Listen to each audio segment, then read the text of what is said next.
کربلا عراق کا ایک مشہور شہر ہے جو بغداد سے 100 کلومیٹر جنوب مغرب میں صوبہ کربلا میں واقع ہے۔ یہ واقعہ کربلا اور حسین ابن علی کے روضے کی وجہ سے مشہور ہے۔ اس کے پرانے ناموں میں نینوا اور الغادریہ شامل ہے۔ اس کی آبادی 10 لاکھ کے قریب ہے، جو محرم اور صفر کے مہینوں میں زائرین کی وجہ سے بہت بڑھ جاتی ہے۔ زیادہ تر زائرین ایران، کردستان، آذربائیجان، بحرین، ہندوستان اور پاکستان سے آتے ہیں۔ کربل، کربلا اور کربلت فصل غلہ خاص طور پر فصل گندم کاٹ کر پچھوڑنے یعنی بھوسا اڑا کر صاف کرنے کو کربل کہا جاتا ہے۔ کیچڑ میں بدقت اور آہستہ چل کر آنے کو بھی مکربلا کہا جاتا ہے۔ لفظ کربلا کی اصل سے متعلق کئی مختلف نظریات اور تحقیقات پیش کی جاتی ہیں۔ عربی زبان کے یہ دونوں لفظ کربل اور کربلت تلفظ کے اعتبار سے یکساں ہیں۔ کربلا اردو میں حمزہ کے بغیر استعمال ہوتا ہے اور وہ اسی سے مشتق ہے۔ اردو اور فارسی زبان والے عام طور پر اسے دو الگ الگ الفاظ سے منسوب کرتے ہیں، کرب اور بلا۔ عربی میں کرب مصیبت اور دکھ کو کہتے ہیں، جبکہ بلا عربی میں امتحان، آزمائش، دکھ اور مصیبت کے لیے استعمال کیا جاتا ہے۔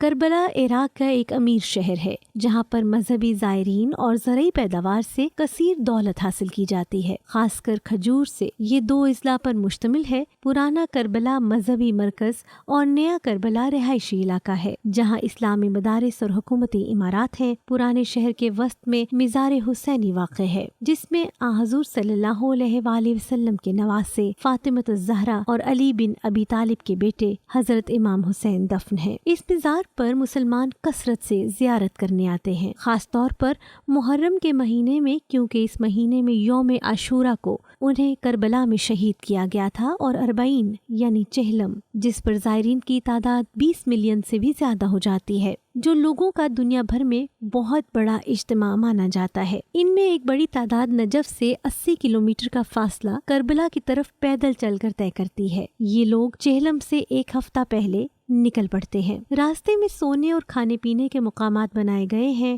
نجف سے کربلا تک کا راستہ لوگوں کے اس ہجوم کے سبب بند ہو جاتا ہے۔ کئی لوگ ہر سال اپنا سب کچھ ختم کر کے وفاداری کا عزم کرتے ہوئے، اور کچھ بوڑھے یہاں پر اپنی موت کی تمنا کرتے ہوئے آتے ہیں۔ ان کا ماننا ہے کہ یہ مزار جنت کا ایک دروازہ ہے۔ کربلا میں دوسری بڑی زیارت گاہ جناب غازی عباس علمدار کا مزار ہے۔ تیسری بڑی زیارت گاہ المقیم یعنی خیام گاہ ہے۔ اس مقام کے بارے میں ان کا کہنا ہے کہ یہ وہ مقام ہے کہ جہاں سانحہ کربلا کے وقت حضرت امام حسین اور ان کے اہل بیت کے خیمے تھے۔ تاریخ اسلام کا خون چکا واقعہ جو سانحہ کربلا سے جانا جاتا ہے، یہیں پر پیش آیا۔ یہ واقعہ 31 مئی 680 بمطابق 10 محرم الحرام 61 ہجری کو پیش آیا۔ کربلا میں جو کچھ ترقی ہوئی ہے، اس میں زیادہ تر فارسی لوگوں کا ہاتھ ہے۔ مارچ 1991 کو حملوں کے نتیجے میں شہر بری طرح برباد ہوا اور مزار حسین سمیت کئی مذہبی عمارات کو نقصان پہنچا تھا۔ 1994 کو پھر مزار حسین کی تعمیر نو ہوئی اور اسے مزید کشادہ اور خوبصورت بنایا گیا۔ کربلا کی فضا ریگستانی علاقہ ہونے کے سبب شدید گرم ہے۔ گرمیاں خشک اور سردی شدید ہوتی ہے۔ اگر بارش ہو تو عام طور پر نومبر اور اپریل کے درمیانی مہینے میں ہوتی ہے، لیکن کوئی مہینہ بھی برسات کا نہیں ہوتا۔ یہاں پر زیادہ تر لوگ اہل تشیع عقیدہ رکھتے ہیں۔ کربلا روئے زمین پر مقدس ترین مقامات میں سے ایک مانا جاتا ہے۔